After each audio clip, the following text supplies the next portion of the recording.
Assalamualaikum warahmatullahi wabarakatuh.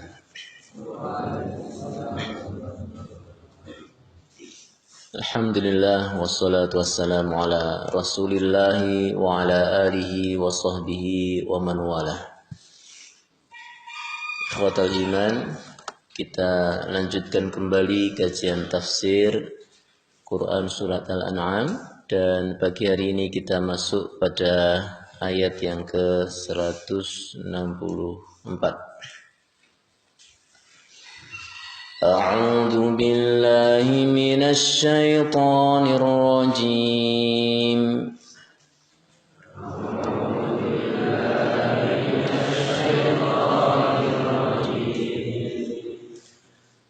Qul aghayrallahi abghi rabban wa huwa rabbu kulli syai'.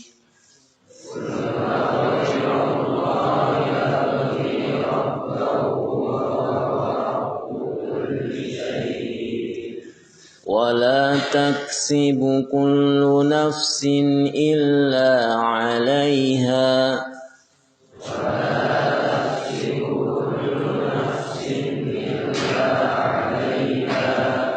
ولا تزر وازرة وزر أخرى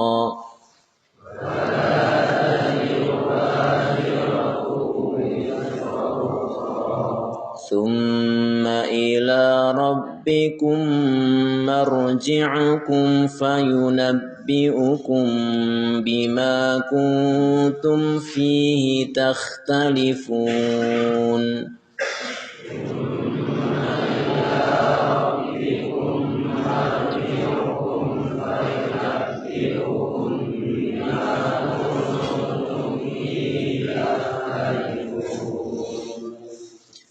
Katakanlah, apakah aku akan mencari Tuhan selain Allah, padahal Dia adalah Tuhan bagi segala sesuatu, dan tidaklah seorang membuat dosa melainkan kemudharatannya kembali kepada dirinya sendiri, dan seorang yang berdosa tidak akan memikul dosa orang lain.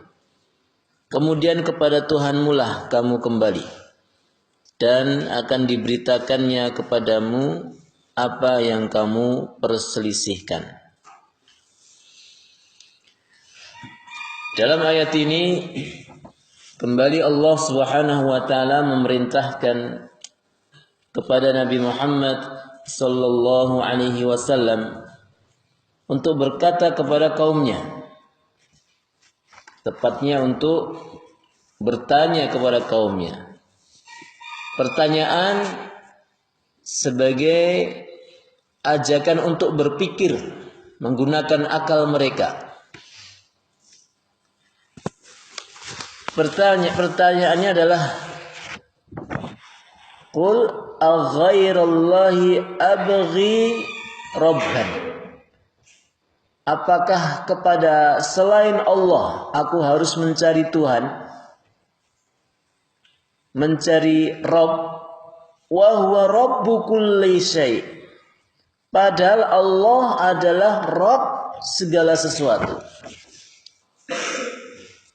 Ya, jadi di sini pertanyaan Rasulullah ini mengajak mereka berpikir, bagaimana mungkin kalian suruh aku mencari Tuhan yang lain selain Allah, padahal Allah itu adalah yang menciptakan segala sesuatu, yang memelihara, yang mengatur, yang menguasai semua yang Dia ciptakan.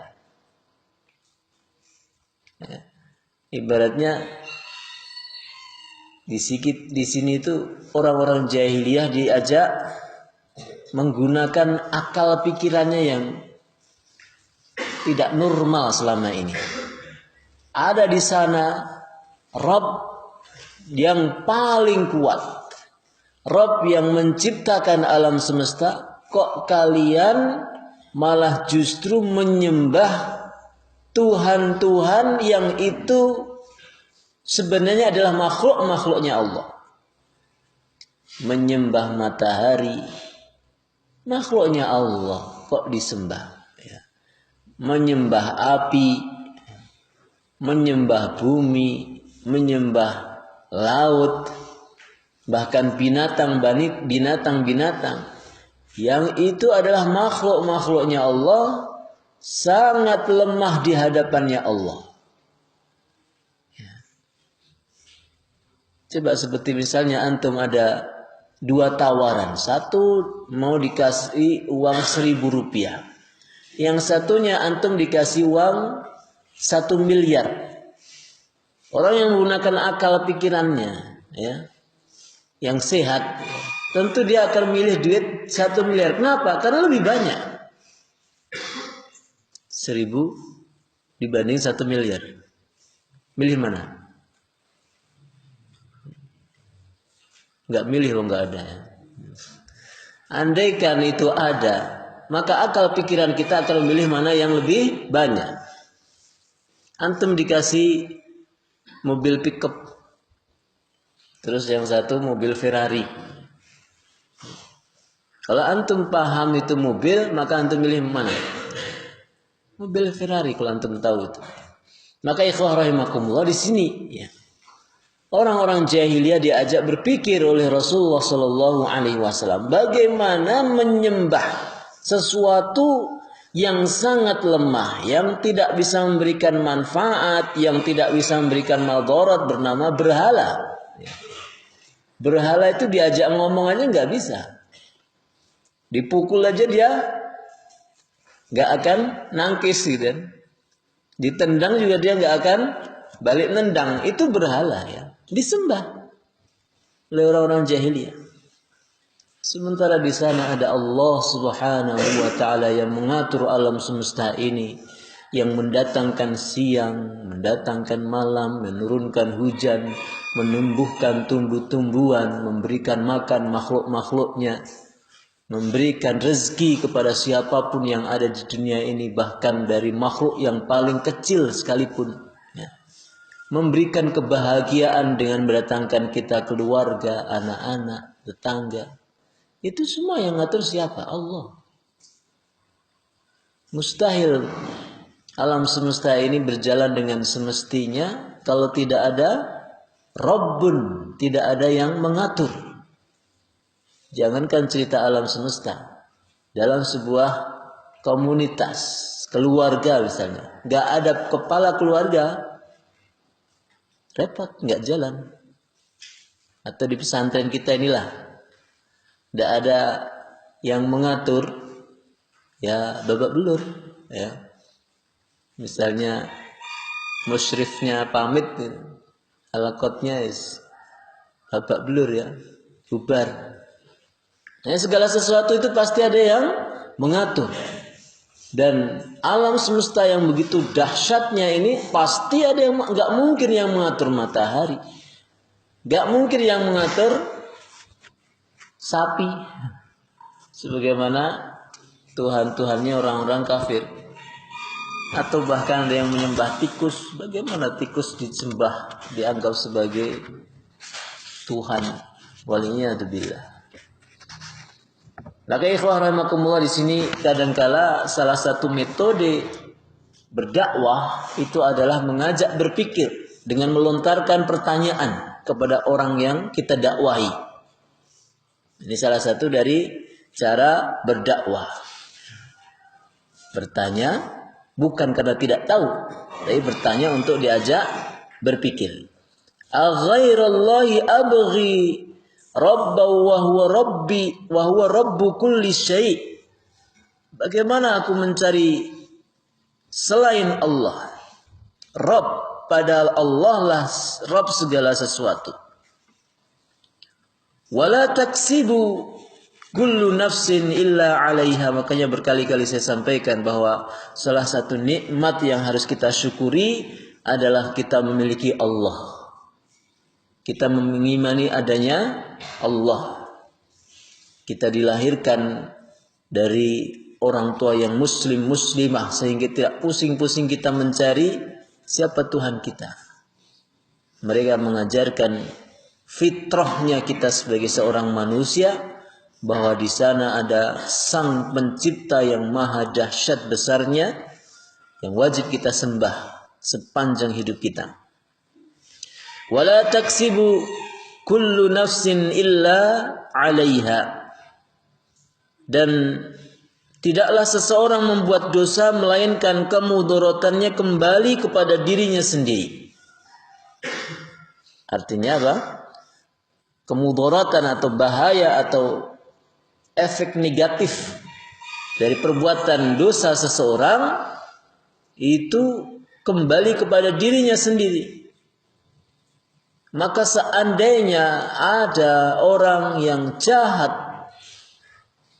kemudian istrinya atau anak-anaknya itu soleh-soleh, maka kejahatannya hanya akan dimintai pertanggungjawaban pada dirinya sendiri.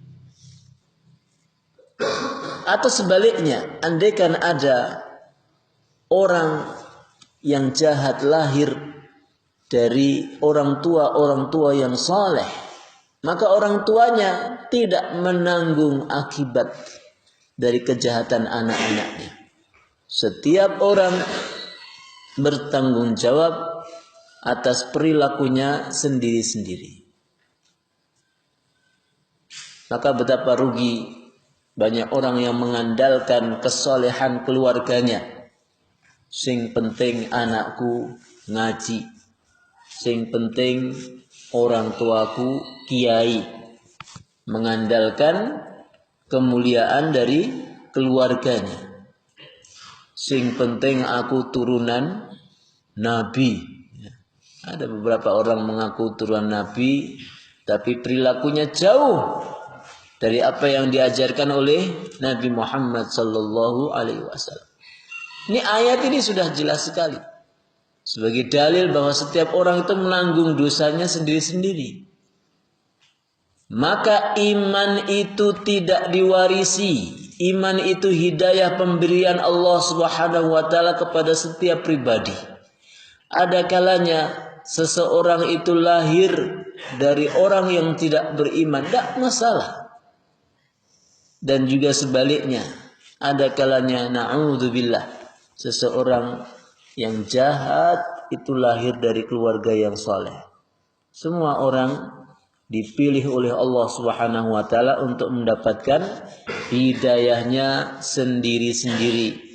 Maka kita harus betul-betul renungi dan betul-betul hayati ayat di dalam Al-Fatihah, ya. Ihdinas siratal mustaqim. Antum kalau baca Al-Fatihah itu betul-betul renung itu kalimat itu. Ya Allah, tetapkanlah aku dalam petunjuk, ya. Siratal mustaqim, jalan orang-orang yang lurus.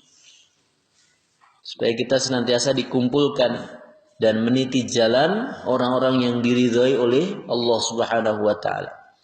Karena memang komunitas itu penting, ikhwan. Sulit kita sebagai seorang makhluk yang secara fitrah senang berkumpul kok akan merasakan kenikmatan dalam beragama saat kita itu hidup sendirian terus. Maka berkumpul dengan orang-orang yang mustaqim, ya, supaya terjaga keimanan kita.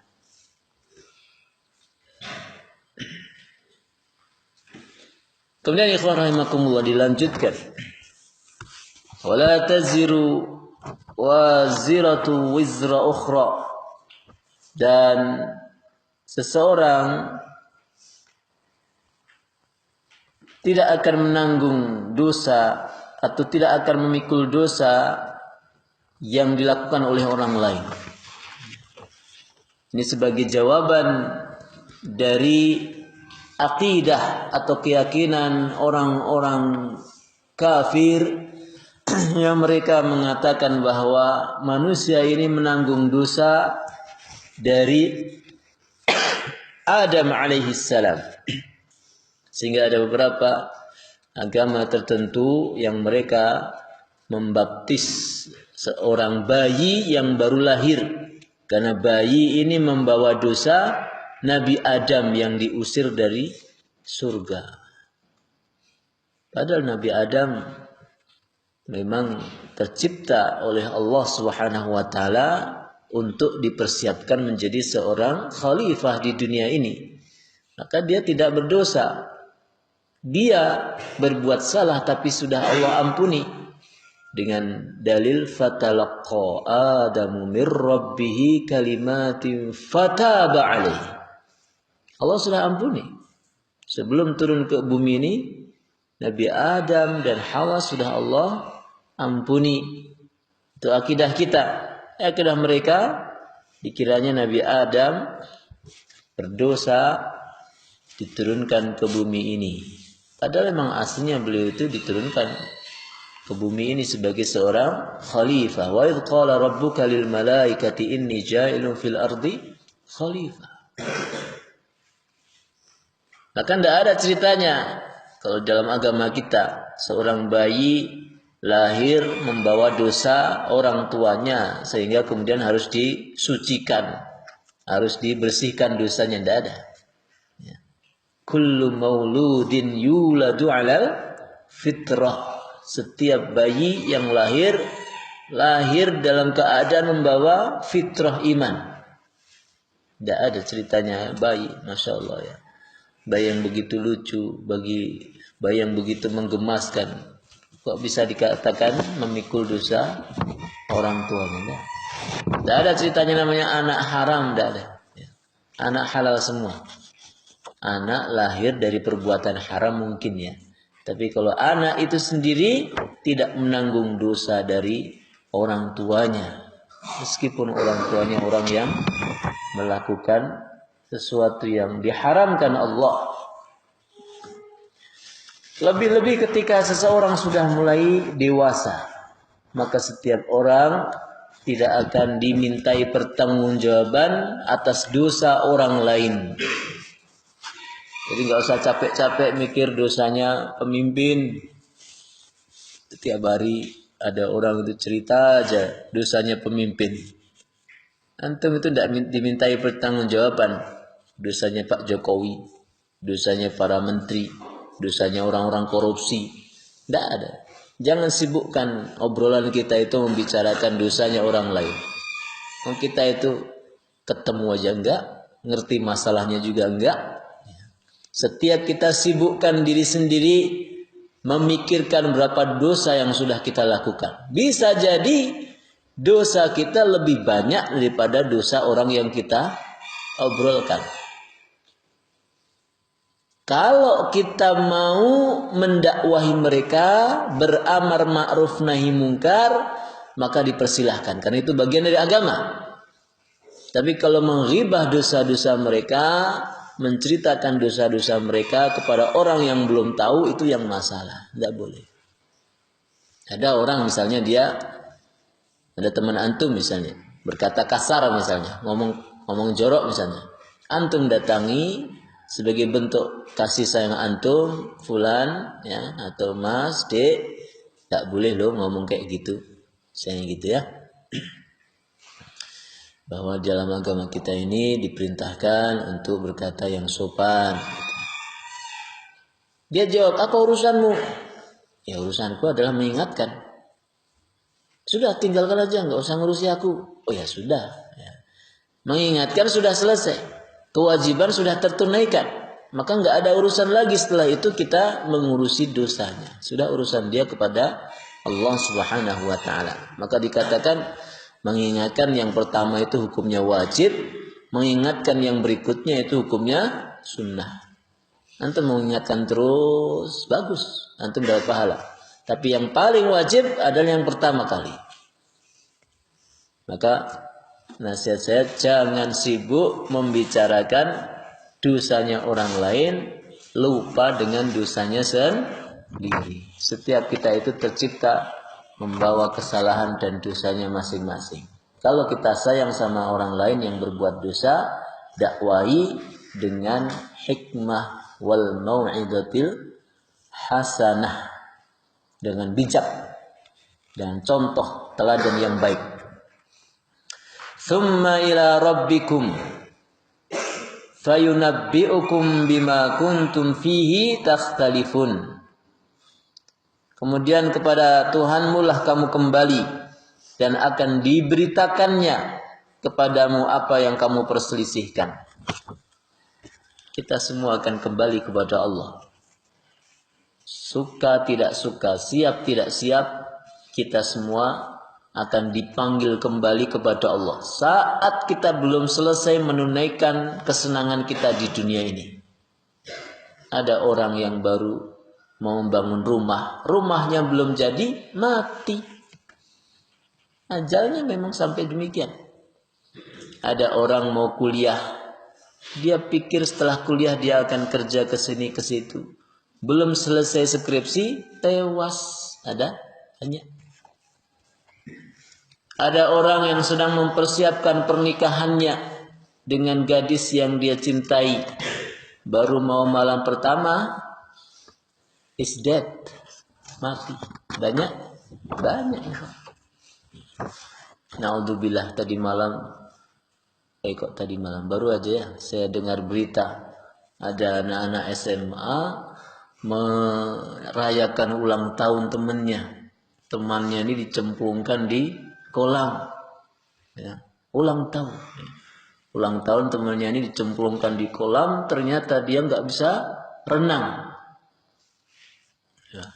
Nggak bisa renang, tenggelam dia. Kemudian asal raih, ternyata dia meraih kabel di atas kolam itu, kesetrum, mati. Gara-gara iseng ya. Ini antum jangan sampai tiru ya. Nah, ini ya. Kadang-kala ada orang-orang hanya usil ya. Maunya dia merayakan ulang tahun bahagia dengan tambahnya umur, tapi sekaligus malah sebagai akhir tahunnya meninggal dunia. Ya, makanya dalam agama ini tidak ada ya namanya ulang tahun, apalagi sampai berbuat usil dengan temannya. Banyak kejadian, tapi banyak orang yang terus menerus tidak mau mengambil pelajaran. Disiramlah temannya itu dengan minyak atau dengan telur, ada yang dikagetin, ada yang ya tadi dia yang paling sering dicemplungkan di mana, akhirnya malah justru semuanya menjadi nyesal ya. Naudzubillah min dzalik ya, semoga enggak terjadi ya di sini. Ikhwanakumullah. Tsumma ila rabbikum marji'ukum fayunabbi'ukum bima kuntum fihi takhtalifun. Allah akan beritahu semua apa yang kita perselisihkan. Allah akan kabarkan semua ya, semua apa yang kita lakukan di dunia ini akan kebenarannya. Apa yang kita perselisihkan di dunia ini akan Allah beritahu di akhirat nanti. Maka ikhwah rahimakumullah, jangan kita ini sedikit-sedikit senang berselisih ya dengan siapapun. Kalau beda paham, hindari jidal, hindari debat. Apalagi kalau sudah mulai memakai emosi, itu tidak ada manfaatnya. Hanya masalah hadis kecil, ada masalah ayat, orang sampai jidal, sampai diem-dieman, sampai tahdir-tahdiran, wah aneh. Orang banyak ngaji bukannya makin tahu agama ini, tapi malah makin menjauh terhadap umat ini. Ini kan lucu. Apa yang kita perselisihkan kadangkala itu sesuatu yang sebenarnya sudah ditoleransi oleh ulama-ulama zaman dahulu. Kadang hanya memperselisihkan sesuatu yang bukan prinsip di dalam agama ini, sehingga habis waktu, habis tenaga, bahkan habis teman. Banyaklah mencari sisi positif orang lain daripada sisi negatifnya. Banyaklah mencari teman daripada musuh. Allah menjadikan kita saling bersaudara. Innamal mu'minuna ikhwatun fa aslihu baina akhwaikum. Semoga Allah SWT senantiasa membimbing kita semua dan mengampuni dosa-dosa kita. Wassallallahu ala nabiyyina Muhammadin wa ala alihi wa sahbihi ajmain. Assalamualaikum warahmatullahi wabarakatuh.